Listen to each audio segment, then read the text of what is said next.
Hello and welcome to another episode of The Aftermath. My name is Ian, and as always, I'm joined by my main man, Dylan. Neo Tokyo is about to explode. And he's wearing all red. Just because. His whole aesthetic is red. The color of death. Yeah. And 3 times speed. And 3 times speed. I was going to say, you see that motorcycle and you're like, ooh, buddy, you know that's a fast cycle. No. Fast motorcycle. All it takes is one look. And you even see how fast it goes. Oh, yeah. And you're like, man. He's faster than all the rest of them. That goes faster than the speed of quick. Yeah. So, we watched what I would consider a classic piece. Required viewing. A classic piece of I'm assuming Japanese anime. Oh, yeah. It feels like it is a cornerstone from what I've heard. Oh, yeah. We watched Akira. Mm-hmm. And I have watched this with Dylan. Oh, yes. It's been a while. One other time, way back when. Way back. Mm-hmm. I think it was before I lived here. Oh, wow. Yeah. That may as well have been ages ago, it feels like. Man, if you haven't, I usually never preface this show right off the bat. Because again, I feel like anyone that's listening to this show, anyone that kind of even is dabbling in this show, you know what it's kind of about. Right. I put the movie we watch in the title, so whenever you see it, you can't go like, oh, I didn't know what was happening. Right. Like it's pretty obvious. We're going to talk about the movie. Mm-hmm.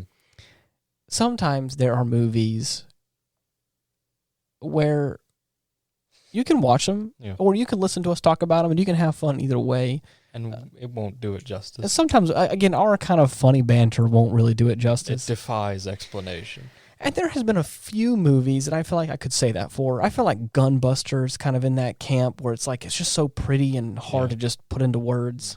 I think we did that one. I think we did. Yeah. But what I'm saying is, like, again, sometimes there are movies where I think I need to really preface. You gotta see to believe. Right. And I don't do it all the time. But this one is one of those where I would say, man, if you're squeamish, be cautious. Yeah. Be cautious. What did you say the rating was? R? Oh, it's rated R. Yeah. It's definitely rated R. Mm-hmm. I had joked to Dylan because on Google they usually like underneath a lot of the text and the people have also asked exactly, and it's very general questions like why is it so innocent at the very right? least. Why is it good? Why is it popular? All that kind of stuff. I don't know, dude. Maybe watch the movie and find out. Exactly, But then number 3 is why is it rated R? And that is a loaded question. Yeah.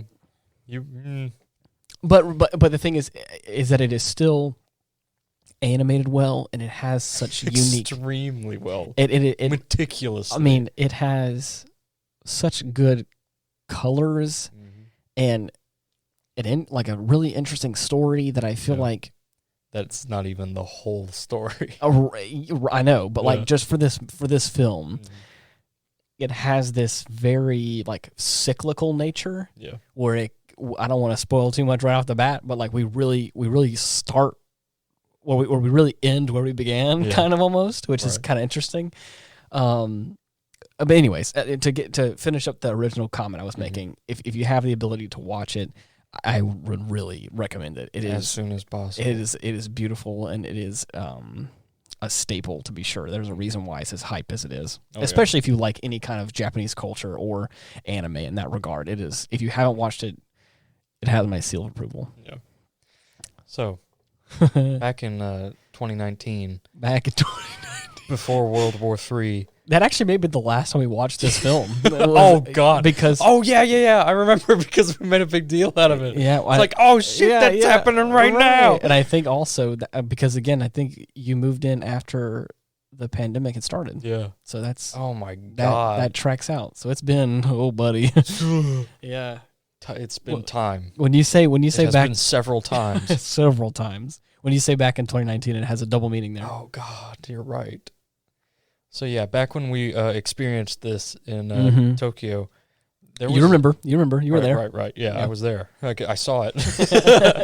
there was this big ass explosion. I'm talking like crater nuclear inducing threshold. Yeah. Yes. Makes a huge crater in Tokyo. Right. And this is it just starts this way. It doesn't elaborate on what caused it. Right. There's some title cards that says some pretty deep philosophical things. Right. But nothing that really gives us any context as to why. Then boom. And then boom. Explosion. Off in the distance, and it's just this white sphere. Yeah. Slowly expanding. Engulfs evaporating everything within its radius. I love the way it looks in this film, dude. It's so unique. Very cool looking. Yeah. So after that happens, Japan is plunged into a cyber dystopia. Of course. I mean, almost out of necessity, perhaps. But man, shit's rough. Yeah. Like, there's highs and lows. Like, we start off in the slums. Yeah. Basically. We see a seedy little hole in the wall. Right. That many thugs and gangsters frequent. One of which being our boy Kaneda. Yeah.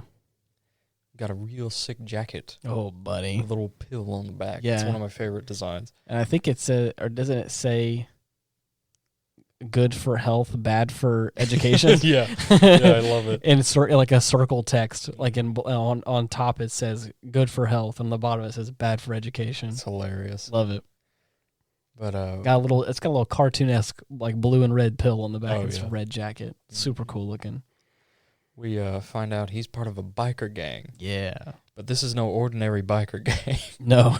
It is a Japanese cyber dystopian biker gang. Yeah.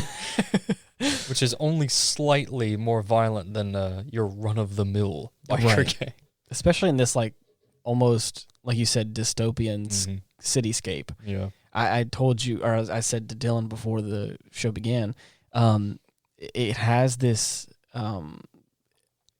sort of, like this, a lot more near-future version of Ghost in the Shell. Yeah. It's not quite like Ghost in the Shell feels like pretty far future in a way, but still kind of dystopian. This feels very near future, so it's like a very but worse. Yeah, correct. Shit's grunge. Yeah. So, anyways, but yeah, they conduct a raid against a rival gang called the Clowns. A bunch of clowns. Yeah, fucking losers. Bunch of goofs. And, these losers over here. Yeah, they're just running through the streets like wreaking havoc. Yeah. We're talking like grenades are thrown. Mm-hmm. They don't have any like projectile weapons, like no guns or anything, but they definitely got blunt some force weapons. Yeah, some lead pipes. Yeah. And or bats are I used. forgot about that. But you want to know what else this? I think I'm probably getting a little ahead of myself. You know what this also reminds me of? What? The like the cityscape and like the riots that are involved. Mm-hmm. And that guy is running away with the kid that's like, all scary looking. One of the numbers. Right. That whole sequence where like there's a lot of, I have a feeling I know what you're going to say. Yeah. I think I know. It also has a very strong reference, or it feels like it's pulling inspiration. I think the other way. Yeah. What I'm about to say is pulling inspiration from Akira in some ways. I could be wrong, but like it gives that the Jinro vibe. Yep. And it's like again, we're talking like dystopian type stuff. We're talking like people trying to like sabotage the government in some way. Oh, yeah. It's dark outside. There's fires. There's riot police and stuff. It just has that same. Anyways, as you were saying. So, during one of their many fisticuffs. Yeah. Bike side fisticuffs. That might be the title. That's my favorite. We'll hold on to that one. Yeah. We are introduced, not by name, most of them, but we are able to pick out Kaneda and Tetsuo. Yeah, right. Running through the streets, taking these dudes out left and right. Lifetime friends. Right. Known each other since childhood. Yeah. They end up getting split up, like after going through a tunnel. A fire breaks out, and there's like the in-tunnel like fire extinguisher system activates. Yeah. Kaneda ends up getting held up, whereas Tetsuo just blows right through it. And he catches up to this dude, clocks him in the head real good, takes him out. Now, I suppose I should preface the number. The number. I think he's number 25 or 20. No, it was 26. Right. He has been abducted from this research facility that are studying his psychokinetic powers. Right. And these people look kind of ghoulish. Right. They are children. Right. With the complexion of the elderly. Yeah. But more like if the skin tone is more in that kind of like blue apricot beige territory for normal people, this is more in that like blue, almost dead looking, like cold. Extremely pale. Yeah, right. And it also kind of has like wrinkles in a way, so it looks like this. It looks like a zombie child, but with no rotting. Like it has that kind of old man child. It's weird. Yeah. It's very weird. Yeah. So he ends up getting separated from this poor unfortunate soul. Oh, gosh, just gets laid into, man. Oh yeah, dude. Obviously, like he's part of some resistance movement, right? That's opposing the government, which has apparently taken a very imperialist turn, right? So they hose him down like mercilessly. He runs out into like this kind of opening, which is like he's on like the back side of the line. Yeah, there's a blockade set up, and he's on the wrong side. Right. And he kind of tries to run, then stops because he got caught, and then like I would wager did the worst thing possible and pulls out a gun, right, and shoots the light that is like focused on him, and they're like, "Nah, dude." Get the fuck out of there, man. They like Dylan said in so many eloquent words, they hosed that man. Oh yeah, nothing but a pulpy mess on the ground. Yeah. Now the child is obviously distressed by this. Right. Gives a good shout and starts breaking windows left and right. Oh yeah. Thus making his escape. Right. He somehow ends up on the same highway that Tetsuo just murked a dude on. Oh yeah. Now of course, just took out a rival gang member. He's feeling himself, starts celebrating. It's like, how'd you like that? And as soon as he faces forward, he sees number 26 like just in the middle of the road. Yeah, like, oh shit. Yeah. Doesn't have time to maneuver out of the way, so he just crashes. Right. Not into the kid, but into his force field. Right, yeah. Yeah. Doesn't die, but man, he gets messed up. Yeah. Crippled, basically. Crazy. But after that, the rest of the gang catches up to him, Kaneda included. After which the police and or army arrive to retrieve. Right. It feels like a Secret Service vibe. Yeah, definitely. You can tell it feels military adjacent, but it feels different than the riot police we just encountered. Exactly. It doesn't help. There's also like a dude in a suit. Yeah, the colonel. Right, exactly. And there's also like a little colonel. There's like a little one of the other numbers. One of the other numbers. He looks very much like 26, but a little more plump in a way. And he's chubby. Like, he's sitting in like a Yoda floating chair.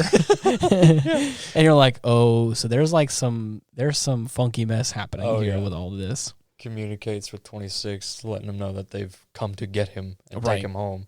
And so I don't know anything about the backstory behind that. Was 26 ever with them beforehand? Yeah. Okay. Yeah, there's a flashback later on that shows how they came to be. Right, I remember that, but I was kind of confused as to how he got with that guy. He was abducted. Oh, so he was kind of going. It was against his will. Yeah.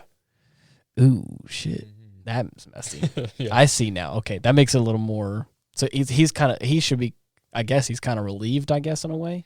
Well, yeah, in a way, they probably convinced him to leave rather than straight up taking him, because he's a telekinetic kid and could probably fuck you up with little effort. But yeah, after that he is reunited with his fellow number, and they are taken back to the research facility. Right. Now, they end up taking Tetsuo, poor little Tetsuo. Oh man, they took him like he was collateral damage. Right. They just they dragged him away and it's like, nope, this is our problem now. He was just lying on the floor bleeding. Right. His friends are with him. And they just drag him to the chopper. Little care. Right. Don't even.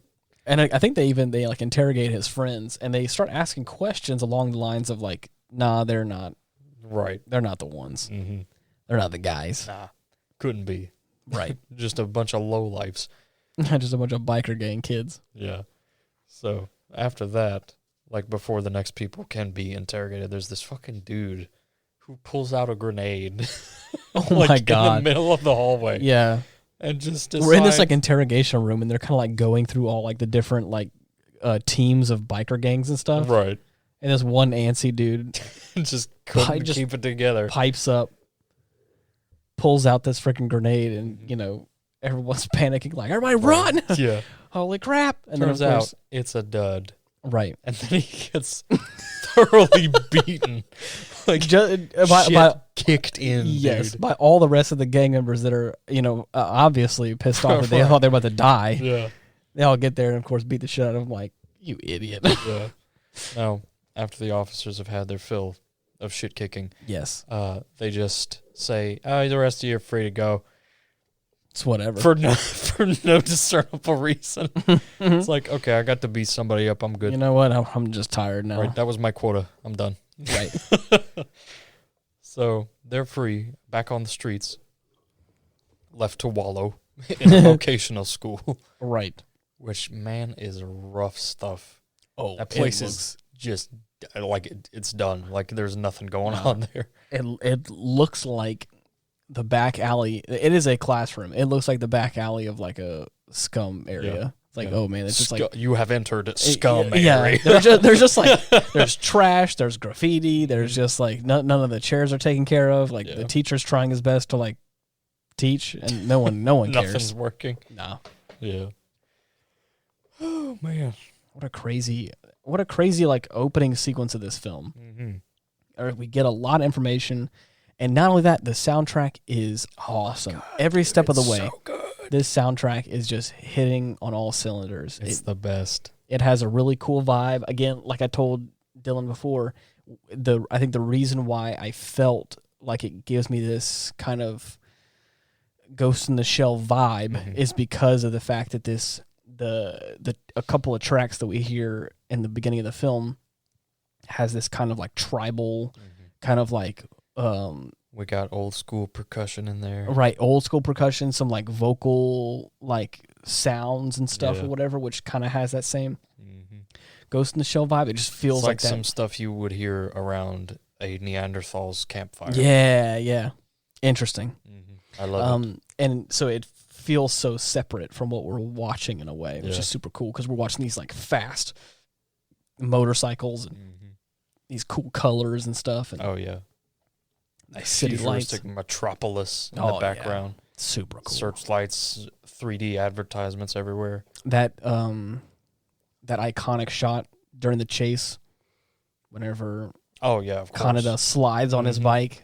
Oh yeah, everyone knows the shot. Everybody knows that shot. Everyone knows the shot. It is very popular. And he's got his goggles on or whatever, and he's just like looking like a badass. But yeah, so there's like, it's just super cool. Oh yeah, I love the vibe. I love the soundtrack. Everything's all cool. And then what happens next to our boy Tetsuo? Oh, in the long list of things that happened to this boy, this poor kid. Holy shit. Wrecks his motorcycle in front of an alien kid because of an alien kid or whatever you want to call this person. Yeah. And this guy, he's getting better in the hospital. He starts having some like visions. Oh yeah. Starts seeing stuff. It's crazy. Yeah. And before we get too far. Yeah. As we had said as we said at the top of this movie, it's rated R for a reason. Oh yeah, and blood and gore. A lot of that is like blood and gore. A lot of it is they don't pull any punches. Nah, they're throwing hammers, dude. And it like some of it's hard. Oh yeah, dude. Like there's a lot of visceral stuff, and it's interesting. And I feel like the blood is so vibrant. Yeah. Every time we see blood, it just feels so shit pops. It feels so bright. Yeah. It's so crazy looking, and it's it's just a cool take. And anyways, one of the things that happens is Tetsuo in the hospital. He like wakes up from this kind of coma in a way. Where he's like coming in and out, and he's having these like crazy hallucinations and almost. like these like it feels like it comes across as he's having these like migraines or whatever. The first sign that you know some shit's gonna go down is whenever he like wakes up with a headache. Yeah. And then he like reaches for his glass of water, and without like even noticing, it just moves into his hand. Yes. Like crazy. Oh yeah. Dude. Oh man, I forgot about that. Mm-hmm. And he has his eyes closed, so it just happens, and then he doesn't Yeah. even realize it. Right. There's a lot of stuff that I feel like goes on. A lot of little things. A lot of little things, and a lot of stuff is like playing up that like he now has some sort of weird powers. Mm-hmm. And at first I was kind of confused because I was like, so is it because it's because of the contact with the guy that I guess Right. he because of that accident, it awakened those abilities within him. So were those like dormant or were Yeah. those like transferred into him? Dormant. Whoa. Yeah. That's scary. Yeah. So does that mean that anyone can have that sort of thing? Supposedly, yes. Really? That's how they play it out. Holy shit, I didn't know that. Yeah. That kind of opens my eyes in a whole new way now. Yeah. Oh, man. Because the only time we see, besides these moments where we see Tetsuo like having these, epiphanies in some way, is we see the kids doing things like these. The kids are messing with them. The numbers, quote unquote. Yeah. But never any like regular people. No. Are doing any trippy stuff like that. Yeah, everybody else is just normos. Right. It's also interesting to talk about this movie now and like really think about it in a way, because I feel like the first act of the film, we're really following Kaneda. Yeah. And he feels like the main character. Mm-hmm. Like he feels like the guy that the movie should be kind of centered around in a way. Right. Because he also kind of has like a love interest that kind of comes in. Like he has like a little romantic thing, which is kind of fun because I kind of love the fact that she just has really, I love that sort of. Initially wants like nothing to do with him. Kind of in a way. And he's like, come on, give me a chance. Let's go grab some tea or some shit. I don't know. And like I almost died last night. Exactly. I think it's kind of, it adds some brevity to the situation because it is really heavy. Yeah. So like him kind of like jokingly trying to, the world's ending is what it feels like. Right. And he's over here like, just come on, let's go on a date. Let's go on a date real quick. And she's like, bruh, I'm like trying to be like in charge of a resistance here. Who is this fucking Joker? And I love that. And I love that. I think it's awesome. And I think it's fun. And I love Kaneda's character. Oh, yeah. But as I was saying, scrappy little fella. Right. He's just a young guy just trying to make his way in the world. Yeah. And so he feels like our main character. Right. But slowly as this movie starts to progress, we get some development. We get some for Tetsuo. Heavy development for Tetsuo. Elaboration. And it's really interesting because I never feel, I feel like they are the main characters of the film, which is super cool. Because at first, like I never really thought that he was like I'm not saying he feels like a side character. Right. There are obviously side characters. Yeah. But as the movie progresses, it just like seamlessly transitions into like we're really paying attention to Tetsuo, and then there's like a lot of development. There's a lot of emotional weight involved with a lot of stuff that's happening. Throwing some weight around. Yeah, throwing some weight around is right. Anyways, I just found that interesting. I think that's really cool because as we start getting past this like hospital scene where he's like developing these powers, because like he escapes. Mm-hmm. And I would say unknowingly, I don't think he did this like, I think he did it as like a panic kind of thing. There's like a certain point whenever he like is escaping the hospital in some way, and he like eviscerates. Oh God, yeah, that was the second attempt. Like whenever he was brought back. Oh, I see. Because with his initial like escape, he went back to the hideout, met up with his girl, right, and just wanted to like run away to like anywhere else. Yeah, you're right. So he decides to take Kaneda's bike. I forgot about this. Yeah, that's right. Holy shit. Ends up in clown territory, clown world. he ends up in Clown Town. Right. And they end up stopping for whatever reason. Something ends up being wrong with the bike. And they gang up on him. Right. Like they just start kicking his shit in. They're about to wreck the bike. Oh. And then the rest of the boys show up. Of course. As they do. Yes. So Kaneda gets off of the bike he's riding with someone else, like another gang member. He is running full speed at this other dude. Yeah. Jumps the bike and kicks the dude in the face. Beautiful. Throwing him off. I'm talking about like 1980s action stuff. Oh, yeah. Which is very apt because this movie came out in 88, which is crazy. Destroyed. Yeah. Knocks the shit out of that guy. Uh-huh. So after they narrow it down to one poor unfortunate dude, he is getting obliterated. Absolute clown. Tetsuo has him up against the wall and is just beating the shit out of him. Of course, is getting a little unnerved. Like, all right, dude, he's he's learned his lesson. I'm sure. You can slow down. Slow down. Make sure of it. I just fucking kicked his buddy. Let him breathe. Right. Give him a minute. You gotta wait. Let him stand up and then. Right. Yeah. Yeah. So Tetsuo is a little miffed. I mean, almost got killed for all intents and purposes. Justifiably. Oh yeah. and then the shift. Tetsuo starts getting a little malicious about these things. It's like, damn right, I'm gonna kill this fool. Everyone's like, hey, whoa. Yeah. Never really signed up for that. Yeah, and then the resentment boils to the surface. Like, why the fuck you always gotta come and rescue me and then tell me what to do, you piece of shit? I'm my own man. I could take care of myself. Right. And then he has a big-ass migraine, and the government comes and takes him away again. Right. Which is, I mean, that's hilarious. Yeah. Big dude in a suit, Men in Black type shit. Yeah. Just throws Kaneda to the side like he's a ragdoll. Dude, he even has, like, the haircut. Oh, yeah. He's got the fade on the sides and just the, like, the crew cut. The flat top. And it's like, bruh. Yeah. He says nothing. It says nothing, walks with a mustache. He's just like, get out of the freaking way. Shows up, takes childhood friend away, refuses to elaborate, leaves. Right. Yeah. Got a military grade helicopter. Yeah. It's ridiculous. It's like, well, I guess this is just normal. I guess he's just gone again. Once is like an anomaly. Twice is like, okay, now we're getting a little too... something's up now. Yeah. I think they're watching him. Yeah. Yeah, just monitoring his abilities. Yeah. His mental activity, if you will, quote unquote.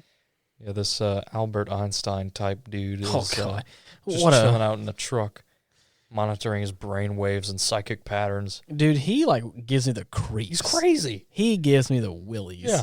There's like every time he comes on screen, he's always like, oh, I'm always just so frazzled, and there's always just so many things to do. And I was like, look at my LED display. Right. Look at all these papers that have his brainwave activity. Yeah, it's like, and obviously the Colonel, I love just the juxtaposition because he's also standing there like, so what can we do with this? And yeah. He's like freaking Who out. asked? Yeah, exactly. It's just, how are you going to fix the problem, though? Right, the main thing that they're watching for is that his development doesn't go along the same line as Akira's did. And this is a perfect segue. So, in the beginning, God created... I'm kidding. So we got the big boom. Right. Yeah. So, at the start of this film, that big explosion was apparently... Akira. Yes. Transcending. Transcending. To the next plane of existence. The first impact, if you will. Right. I jokingly said that. Yeah. After we watched the movie. And as the movie is like progressing, you're starting to realize like, okay, so these kids have these psychic abilities. Our boy Tetsuo is like developing these activities. Right. And there's this one kid that we haven't seen anymore called Akira, which apparently ascended in some way. And you're like, uh-oh. There's a cult around the dude. Yeah. It's a really weird... It gets... So anyways, it gets really questionable. Right. Everybody's making a big hubbub about this Akira dude. Right. Who was apparently, supposedly, the root cause of World War III. Yeah. Which is crazy. And this kind of Einstein character is obviously like, watching Tetsuo to make sure, like, I guess that's kind of his job, is just to make sure that nothing goes... Surfing these brain waves. Nothing... Whoa. I never told you... I never gave you permission to surf my brain waves. Too bad, I got a board, bro. I'm shredding this gnar, dude. But yeah, so anyways, as it gets... To get back to what I was saying a little while ago, he tries to... my God, let me collect myself. I don't even know where to begin, dude. Because this is where shit hits the fan, I feel like, for me. Yeah. He starts having these hallucinations. And when I tell you, it is the stuff out of nightmares. Oh, yeah. Because he feels like he's asleep. And he notices in his periphery that there is a little bear. Right. A little stuffed bear. And a stuffed rabbit. Right. And a car. A personified car, yeah. Right. Slowly climbing up onto his pillow. Right. Cartoony. Right. Now, of course, he doesn't know what to think. Of course, like I'm sure he's assuming he's dreaming. Right. Well, because I think at this time, he is like laying down on his side, kind of like, waking up in a way. Yeah. So he just grabs him. Right. And then there's nothing in his hand. And you're like, oh. It's like, trippy. Okay, well, after that, there are a plethora of old toys on the floor. Oh, God. That have now begun to morph and combine into a giant bear. Out of something sharp-ass claws. I'm telling you, something out of freaking Freddy Fazbear. It's horrific. Dude, it is just this, like, I mean, it becomes this, like it feels amorphous at first until it becomes the bear. Yeah. And instead of it being like the bear before, where like it just kind of feels like it's fur and like a little small toy, it feels like an amalgamation of all kinds of things. Yeah. And so it feels you can see like the lines. Yeah. Different items. And it just feels wrong. Too big for the room. It makes an indentation in the ceiling. And also the voice is like, what voice it kind of has is like a little higher pitch, but also like a lower pitch. So it has that kind of like this like kind of weird, like this two-tone sound kind of vibe where it's like, and it's creepy. Yeah. So. And justifiably. Oh, yeah. He panics. He's like, oh, shit. Yeah, stay the fuck away from me. Right. Then, and also the rabbit also forms the rabbit as well. shows so there's both of them in these kind of like weird forms. Yeah. He tries to run out of the room, and then it's the car that's got him cornered now. The thing that like really paints a beautiful picture here is a little while ago he knocked off his glass and it fell and rolled across the floor. Yeah. And so in the process of him like kind of panicking and like trying to move around the room, he rolls his foot back on it and shatters the glass, and of course gets some glass stuck in his foot. Eesh. And it's that shit hurts. Shit hurts to watch. Intestines falling out of my abdomen. Nah, glass stuck in my foot. right. So he obviously he falls back on his foot and is like kind of panic a little bit. Right. And then they freak out. The animals get scared. They do not enjoy the sound of blood. Right. Yeah. So they fade away and just run. Right. Yeah. But before, like, as the animals are fading away, you can tell it's the children, and you're like, oh, now they're watching you like hardcore now. Mm-hmm. They're on to you. Yeah. Shit's messed up. And this is where because they already know what's gonna happen. Of course. As soon as they saw the dude. Crazy. And the thing is, this is where I got ahead of myself before. He like is leaving his room, and they're like, hey, buddy, you can't escape again. You can't do that. Nah, son, I'm out. And so he see you never again. Yeah, exactly. Dead. He panics and tries to move, and of course, I mean, anything within like a meter's radius of the boy. He blows a sphere around him like a force field. Yeah. But in the process of that, I mean, body parts. Oh yeah. I saw a hand at one point and blood. Yep. And you're like, oh shit. He has killed these men. My God. Yeah. And then I want to say not... a different breed of by God. Yeah, by God is right. Yeah. So this is when I think... Is it after this point whenever he has that moment whenever he falls over and his innards fall out of himself? Or is that before? No, that was before. Okay. That was whenever, like, after he beat up the clown... he started having that migraine. Yes. And as he was on the ground, he was starting having those flashbacks of Akira. Yeah. And one shot, it just shows like his entire intestines. And disembowelment, just all of it. It's aggressive. Yeah. Because imagine like... There's no sound, it just happens. Yeah. It's like just like he falls on his knees and then he puts his hands on the ground in front of him like he's on all fours. Yeah. And then just like... like I mean, all falls out, and this is what I'm talking about by like visceral. Oh yeah, pulling no punches of like you're just like, oh, migraine, oh my god, like, oh, this is happening again, and before you know it, it's just like you had the equivalent of a mental flashback. Yeah, and of course, but then it hard cuts back, and he's okay. He's just fuddling around on the ground, trying to get his invisible intestines back into his... Exactly. And you're like, oh, like, are you okay, bro? What's going on, man? I can't imagine like the trauma this young boy is going through has got to be immeasurable. Like, so, anyways, to kind of flash forward again, he ends up escaping again. Right. A security detail is dispatched to contain him, be rid of him. Right. They are at the elevator door, and he is just, like, nothing can stop him. They fire, like, a couple of tear gas rounds at him, and he just deflects it. Yes. Like, he's got a force field around him now. Right.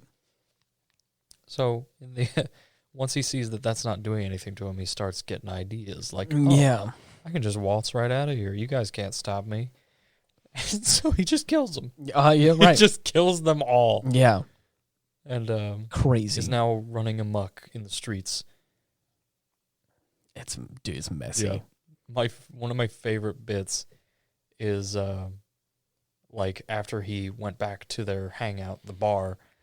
Oh, dude, this is where it gets sad. His entire like demeanor changes. Like he's a different person. I think fundamentally he's lost himself at this point. Oh yeah. And I don't think it's fully the powers that are doing it. I think it is just the trauma he's going through. I feel like. I mean, so I think it's like a mixture of the two. Probably so. Like the shit he's gone through, like he doesn't trust anybody. He's got these powers. He's getting a big head because of it. Right. Yeah. So he ends up killing the barkeep.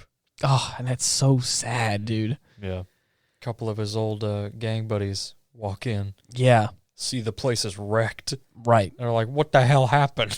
Exactly. They see Tetsuo just chilling on like the stairway, chuckling to himself. It's like, hey, you guys want some pills? Oh my god, dude. I remember that. And they're just they're like, oh, dude, what happened? Yeah, what happened? Did you do this? And immediately, like, one of the other dudes, Yamagata, I think his name was, asks, like, you are Tetsuo, right? And at that point, he snaps, kills him. We don't see it, but it happens. That's terrifying. Yeah. Other dude makes a run for it. And he is also traumatized. Yeah. Again, just hanging out in an alleyway. Poor kid. I mean, obviously watching one of your close friends absolutely destroy another one of your friends with his mind powers has got to be not a fun experience. Not a fun experience. Now, to get back to what Kanada's been up to. Yeah. He has been gallivanting around with Kay. Buddy. He's been trying part of this resistance darndest. Movement. And, oh, man, he gets mixed up in everything. He gets... like, he is just a bona fide member at the drop of a hat. I just love that he's still sneaking around trying to be a part of her thing, and they don't trust him at all. Oh, no. And there's a point in time where he ends up letting slip that he is in the vents, like sneaking around. Yeah, he overhears what they were talking about. Yeah, and this is that Kaneda. This is how they're going to try to take him next instead of one of the others. And of course he's like, hey, whoa. Hey, whoa. That's my friend. I know him. Yeah. I was there when the accident happened. I saw him get fucked up. There's a moment when you know too much. Or the character you're watching knows too much. Yeah. And this is that moment. He busts himself, and he falls out of the vent. Yeah. And you're like, bruh. And of course he's being held at gunpoint, and they're like, beans spilled. All of them. Yep. And of course he's having to scramble, but he's also not telling a lie though. He's I know him. I was there. I was truth. I can attest to it. And they're like, fine. Guess. We'll accuse you, I suppose. Right. So they dress him up as one of the maintenance workers for the research facility that Tetsuo is in. Right. While he's going on his rampage, they are in a completely different sector of this facility.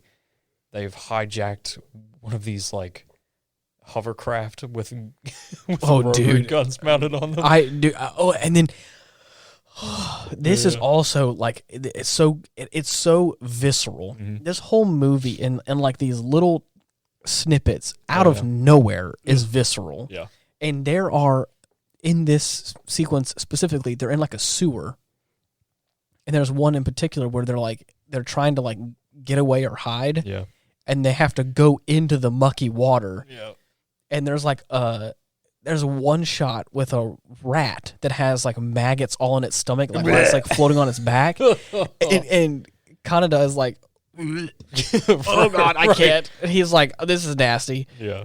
And then there's a couple of shots. I want to say someone gets shot. Oh yeah, someone gets obliterated with one of like the machine guns. It's crazy, and you're like, oh my God, dude, they don't. This is going and going. But yeah, they end up stealing one of them. Yeah, Kay tries to grab the SMG that the dude, currently a pile of soup, had, and his arm is oh still my on God. It. She pulls it out of the water, and his arm is still dangling he's off still of it. holding on to it. Ugh. And she kind of gets freaked out for a second. Oh, it's yeah. Like, oh, God, so... It's crazy. It's that kind of stuff where you're like, ugh, I don't... It just makes you feel uncomfortable. Mm-hmm. Yeah. So Kay and Kaneda get separated from the rest of the group and make it to the I say sub-level, it's more like the 50th story of this building that Tetsuo is also in. Right. And they make it to the daycare, is what I'm going to call it, where all the kids have gathered. Oh, They're yeah. currently like fighting Tetsuo. He's just trying to get answers from them about why he keeps having these visions about Akira. Yeah. Now they exposit like all the info, right? Like about how he's gonna like get out of control.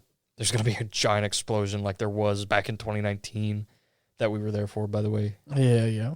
I have the scars to prove it. Crazy, right? And of course, he's not taking this worth a grain of salt. He's just so I guess I must have missed that exposition. So they told him directly that he is going to be.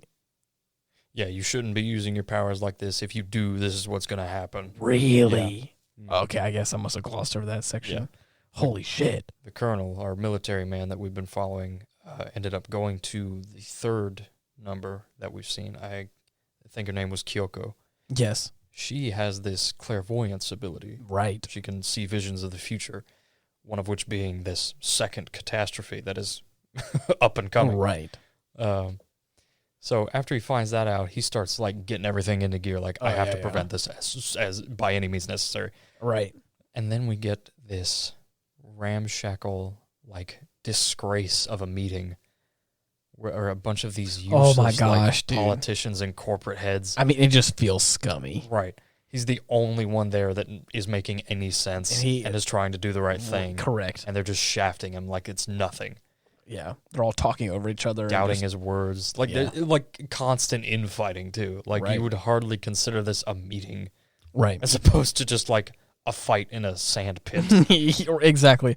Or at a big circle table where, like, people are literally just walking over each other. Yeah. It's ridiculous. So he decides, okay, fuck it. Coup d'etat. I'm taking over. You know Everybody else is fired except me. Exactly. And I'm making that call. Right. Because it's he's got to do it. Well, you're right. It's either that or the potential destruction of the city again. Would you prefer no preparation or some retaliation? Exactly. Man. Yeah, it's nuts. That is crazy. They like stop him at the helipad and he's like, okay, shoot him. And he's just like, excuse me? And he gets shot by one of his subordinates like immediately. Wow. And he's just like, okay, yeah, but there's like no point in fighting, so just get out of my way and let me do my job. I'm trying to save you. Right. It's hilarious. That's crazy.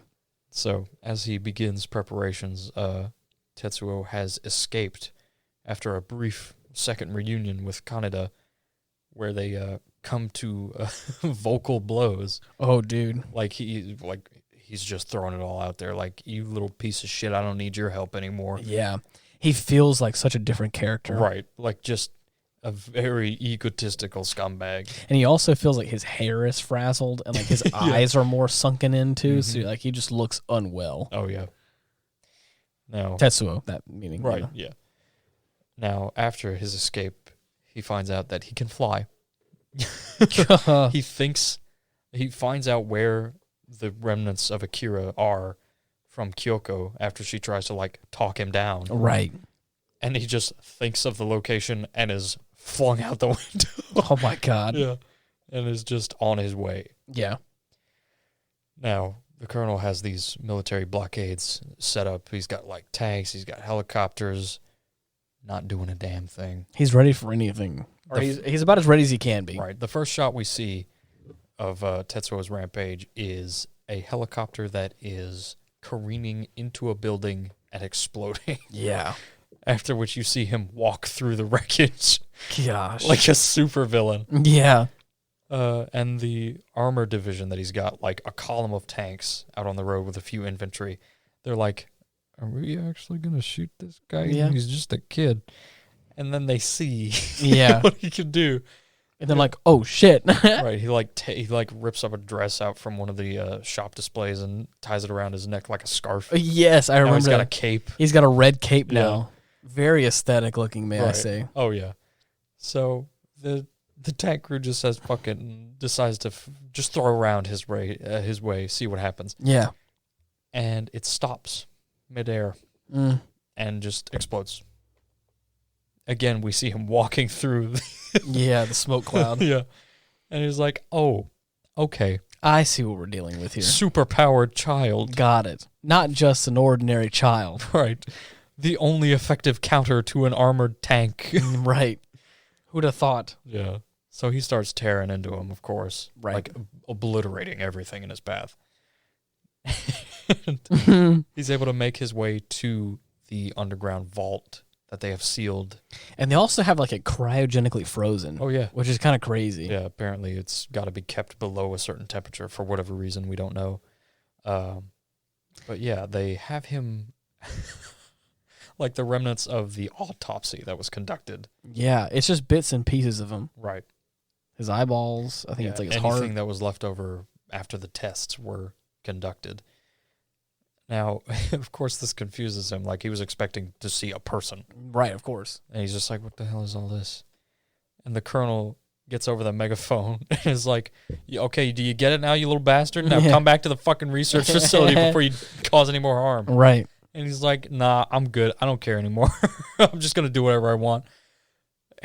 And now he's just sitting like a king upon a kingdom of rubble. A throne of lies. Yeah. He's got the parts lined up, just examining them, I guess. Right. And where does he end up go? He goes into that like big, it's like a big area, like where the final battle kind of takes place. That would be the stadium. Okay. For the upcoming Tokyo Olympics. Right. That comes after his little scuff with Kei. Right. Currently possessed by Kyoko in an effort to stop him. Right. After he runs her into the ground, Kaneda shows up. I forgot about that. Yeah. Kaneda just decided to snag a laser rifle after finding out what Tetsuo had gotten up to and how he's just running amok. Right. And Kei was abducted by Kyoko. He reunites with his one remaining biker gang buddy. Oh, that poor kid, dude. Finds out what happened and just gives his deceased friend's bike a Viking send-off. Yes. At least the equivalent. Oh, as you guys best you can. Crashing it into a wall. I mean, hey, I thought it was cool. Oh yeah, definitely. What good? I mean, I think he even said it. Like, he even says something about, like, if this is what Tetsuo wants, this is what he's gonna get. He's our friend. We should be the one to kill him. Exactly. Crashes the bike into there, and of course, gets up, dusts himself off, and I thought going after him. Yeah, we're gonna kill him now. Yeah. So as he is making his way towards Tetsuo's location, he grabs a laser rifle that was left over by one of the soldiers who has promptly given up. Right. Or is dead. Yeah. And, after he makes his way there, they start having like this witty back and forth. Like, yes. I can't remember what exactly they say, but it is it's pretty funny how like nonchalant they are. Yes. We're talking about like you potentially being the cause of the second impact. Right. And over here just being all jovial and fun. You feeling better now, you little crybaby? You got it all out of your system. You done pitching a shit fit? Right. And they come to blows. Yeah. Like, I'm amazed Kaneda was able to survive, like, any of this. Right. Because he's, like, firing off a few shots, nails Tetsuo a couple times. Yeah. But, I mean, nothing significant. Oh, shit. Wait a second. Okay, yeah, this is coming up. As the fight is progressing, Kaneda's laser rifle runs out of battery life. Right. And he just tosses that shit on the ground. It's like, okay, motherfucker, put up your dukes. Come at me. Let's go. As Tetsuo is like just having the time of his life, like laughing in his face. Yeah, right. We see this little blue beams of light starting to come into focus. And he has, like, Tetsuo has this, is it getting hot in here or is it just me? Yeah. Oh my God, dude. And then we find out that they have targeted him with an orbital laser. I was so surprised. Yeah.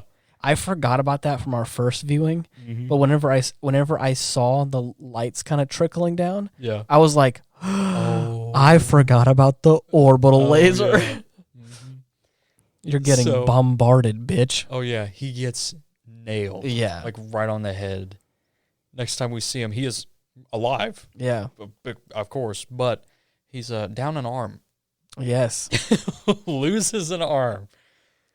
Dreadful. But this is no issue. He can simply make a new one out of the out of just rubble. Yeah, a bunch of old metal and stuff. So he's got a new arm, and he's like, "Okay, I'm going after it." He immediately flies up to the satellite and destroys it in space, and then rides the wreckage down back to the planet. It's crazy. It's insane. It is insane. And that was like their last-ditch effort to stop him, and it's gone. Yeah, effortlessly. Now, as it's coming down, the lasers are going off.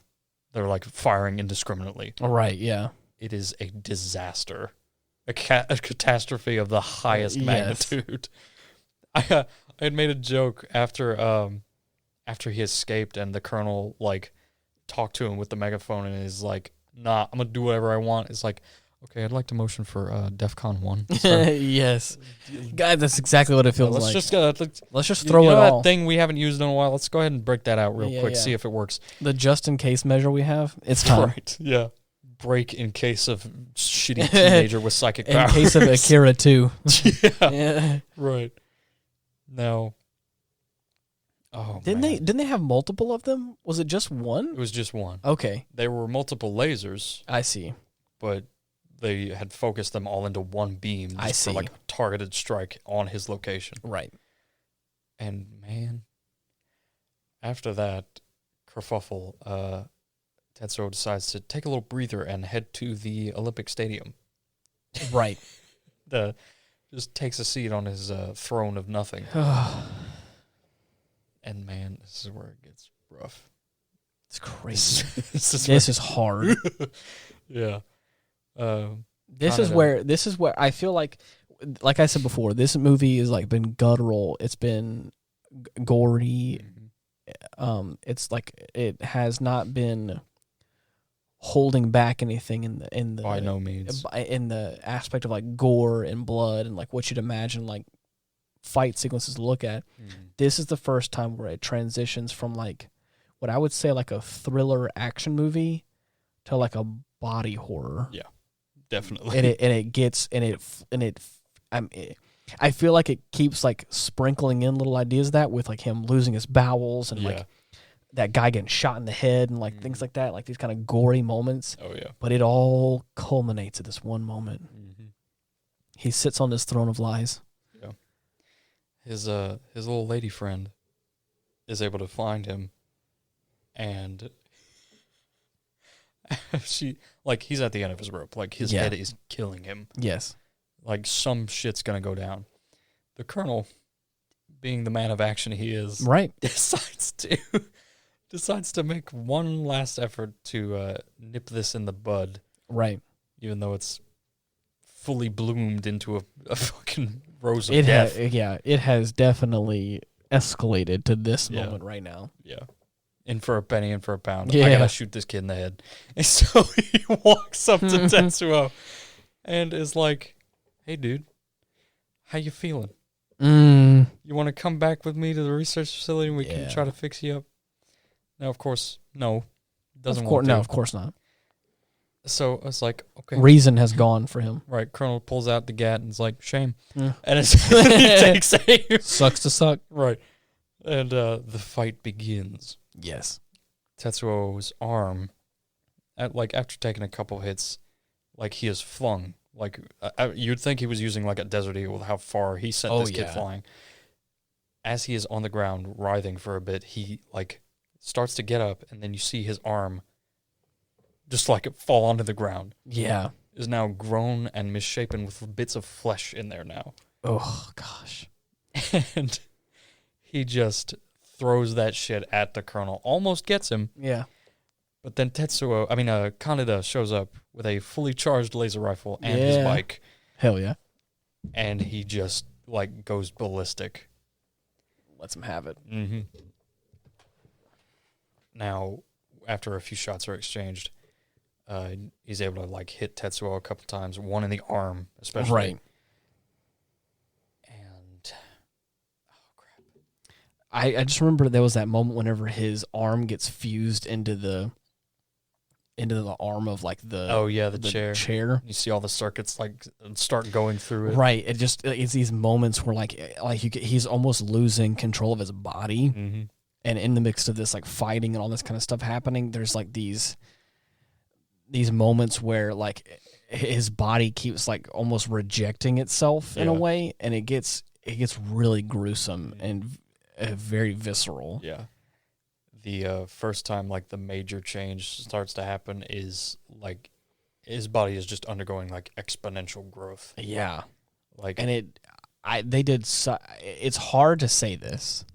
They did such a good job with it. It looks so good. Yeah. But not, like, good. It's there's the these, goodest like, bad that you've ever seen. There's just, like, shades of pink and tan and flesh-colored tones with, like, veins and like these circuitries slowly forming into, like, this just mass of flesh. Right, and it gets bigger and bigger until, like, it eventually engulfs his lady friend Kay. No, it was I don't know. I can't remember what her name was, but he grabs her. Yeah. At this point, he's panicking, like, reaching out for anyone to help him. Yes. Because he doesn't know what to do. Of course. And this is where it gets so hard. Yeah. Because this is the moment where he's realized he's gone too far. Oh yeah.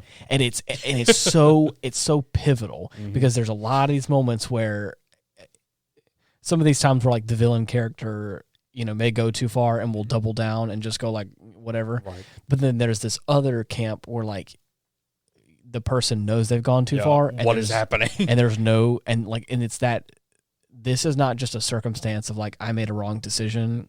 Like, his body is exponentially growing and is morphing and is becoming this horrific beast. And it's at that point where I feel like I've made every wrong decision in the book. Yes, is that I should have listened to everyone else that told me to stop. Right. And again, Kaneda is sitting there like, hey, dude, like, I'm trying to help. He's trying to shoot him or whatever and trying like, and got to do something. And it's the sound of this young guy crying out to his friends to try and save him and help him. And it's like, dude, we tried before and there's nothing we can do now. We're trying, and, like, you are growing at such a rate that, like, and again, you're a bomb now. Eventually, like, that girl gets sucked up in, Kaneda gets sucked up in, and then the girl gets, like, crushed by the weight. Yeah. I'm pretty sure wasn't his girlfriend? Yeah. Tetsuo's lady? Anyway, so she gets killed in the process, and he's like, oh my God, I can't believe this is happening. Right. And this is the part that fricked me up. Yeah. The numbers are in the stadium now. Right. They have gathered the pieces of Akira. Yes. And are, for all intents and purposes, like praying and like calling for him to come back. And like so that he can fix sacrifice, this. Yeah. So that he can take Tetsuo with him. Yes. Back to whatever plane of existence he resides in. Right. But the part that messes me up so bad. The fact that, okay, I didn't think about this until just now, but for you to be the type of being with such immense power that your existence alone in our plane is enough to cause a nuclear-sized explosion. Right. That is insane to me. That is crazy. Like, he made his exit, like, way back in 2019 with the Big Bang. Right. And after his friends were like, hey, man, can you come pick up this dude who's causing a ruckus? He's not looking so hot. And he's like, oh, okay, yeah, sure, let me just grab my keys. Mm-hmm. He comes back, and that's when the other explosion starts. Right. Well, before we get there, the point that I was saying was that there's this one point in time that really messes me up. Yeah. Is that in the process of him crushing his girlfriend, he's like, I'm killing, what's her name? I don't know. He's like, I'm killing her, and I know I'm killing her. Yeah. And, of course, she ends up getting crushed, and, like, it's just this visceral reaction. Yeah. Mm-hmm. And then he says, I'm pretty sure he says something along the lines of, like, I can feel her pain. Yeah. And I was like, bruh. Damn, dude. I was like, whoa. Okay, so there's this also, like, this transmutation of feelings or whatever, which is happening now, which is, like, really crazy to think about. And it's like, dude, I can only imagine unintentionally killing someone you love and then going, oh shit, I feel the pain of them dying. Yeah. It's like, as if this isn't visceral enough and hard to watch, it's like, this is also emotionally hard to be involved in, because you're like, damn, what is happening right now? Yeah. So anyways, and then, like, as you were saying. So Akira makes his grand entrance and starts fucking everything up. Yeah. As you see Tetsuo, like, being engulfed by the explosion, you see he starts reverting back to his normal self. Now, I don't know if this hurts or not, but he's clearly, like, still panicking, like he doesn't know what's going on.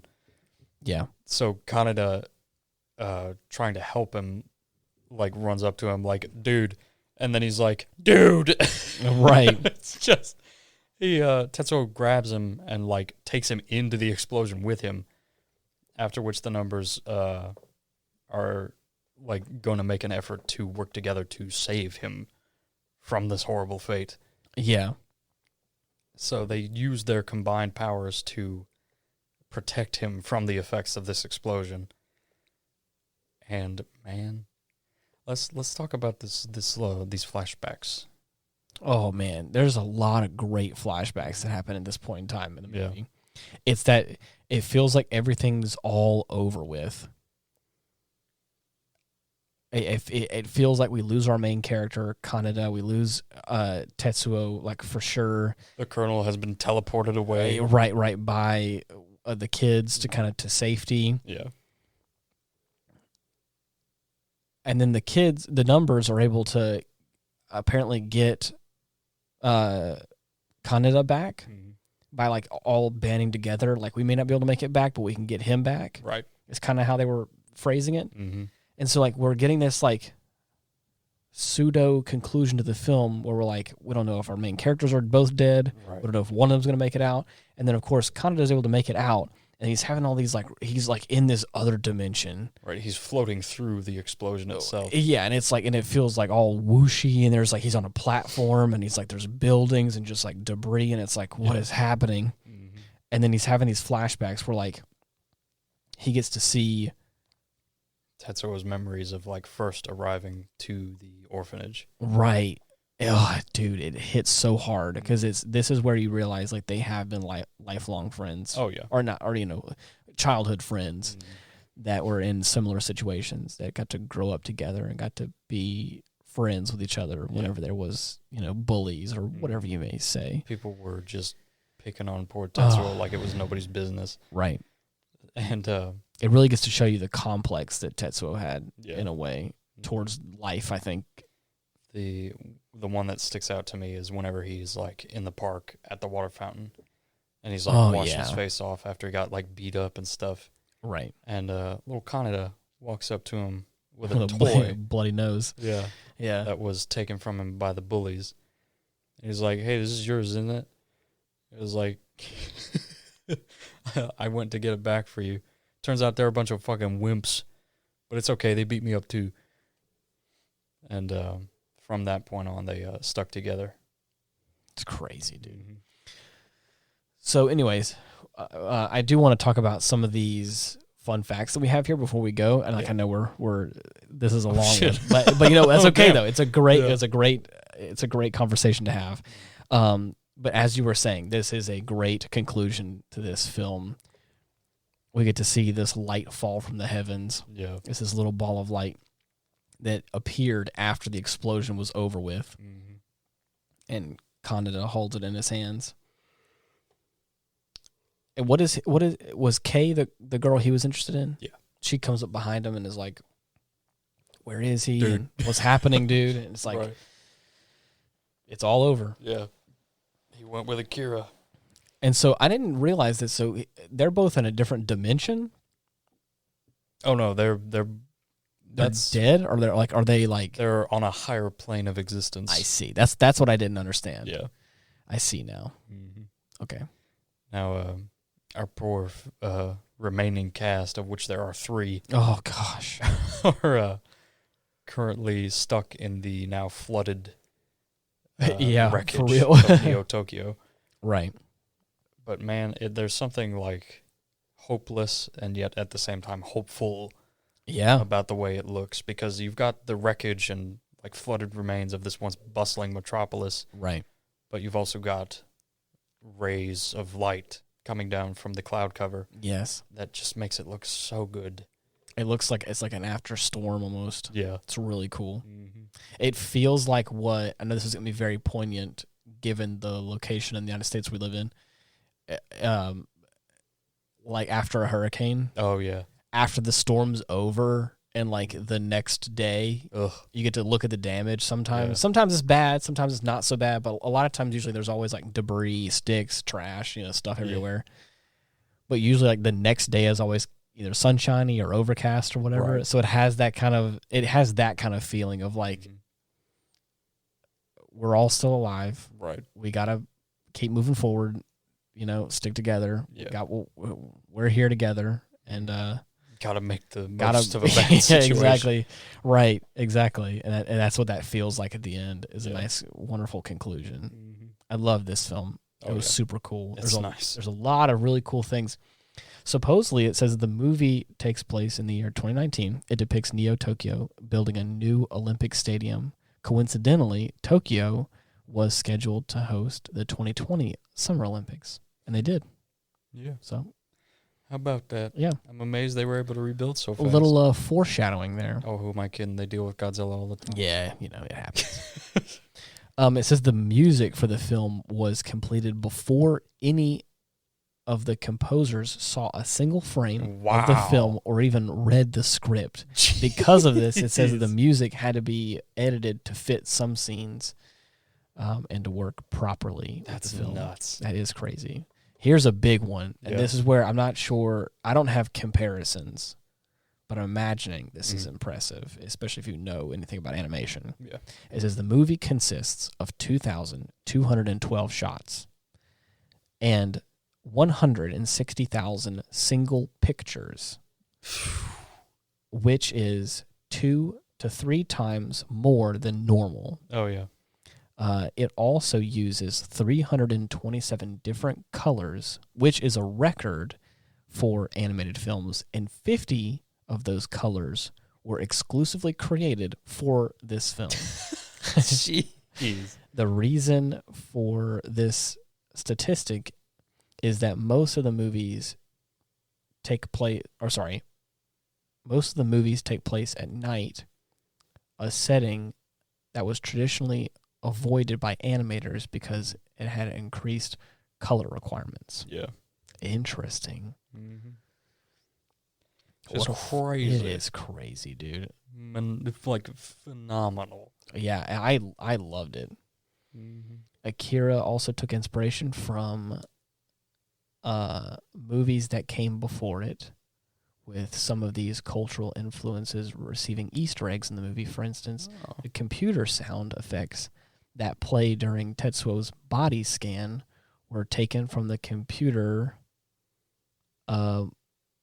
mother in Alien. No fucking way. Yeah. That's so cool. Right. Apparently there's some manga Easter eggs. Mm-hmm. There's some pretty cool stuff. This whole film, and there's a lot of like... It's a treasure trove. There's a lot of apparent like re-releases or some sort of like expensive potential live actions and stuff were always been talked about. God. Yeah, who knows about all that kind of stuff. This needs to remain untouched. Yeah. It's a gem. Right. Apparently, it said the movie was released before the manga even ended. So, jeez. Oh, yeah, that's interesting. That makes sense. Akira was one of the most influential and important animated movies in the last century, not only for its unique and revolutionary story, but also for its revolutionary take on production and the craft of animation. Mm-hmm. For the first time in Japanese animated production, the filmmakers decided to have the voice actors read their lines before any animation had been actually taken place. Jeez. While this was already common practice in American animated movies, Japanese animation recorded the animations first and then did the audio afterwards. Damn. Cool little turn up. Yeah, I think it turned out pretty good. All right. Well, as most would be sure to. Yeah, I mean, it was great. I thought it was a wonderful time. What a fun movie this was. Yeah, dude. All right. Well, for any of you guys, looking to get involved, we have a Linktree /Ian Wolf where you can find all of our links and places to find us. Or you can just look us up, type in The Aftermath on all the major podcasting platforms and find us that way. Yeah. Just think of our vague location and you'll be transported there. So you'll be propelled out of the nearest window. Right. If you hop on a red motorcycle and drive it as fast as you can down the highway, you'll find us. Oh, yeah. Got to break 85, though. Oh, 100%. But just know, don't try too hard, because if you do, you will, if you try to get a hold of this podcast too hard, you will turn into an amorphous monster. You'll see us on the freeway, and then you'll crash into us. Yeah. And then, of course, your whole life will be turned upside down. Anyways, until next week, thank you so much for listening. See ya. Bye-bye.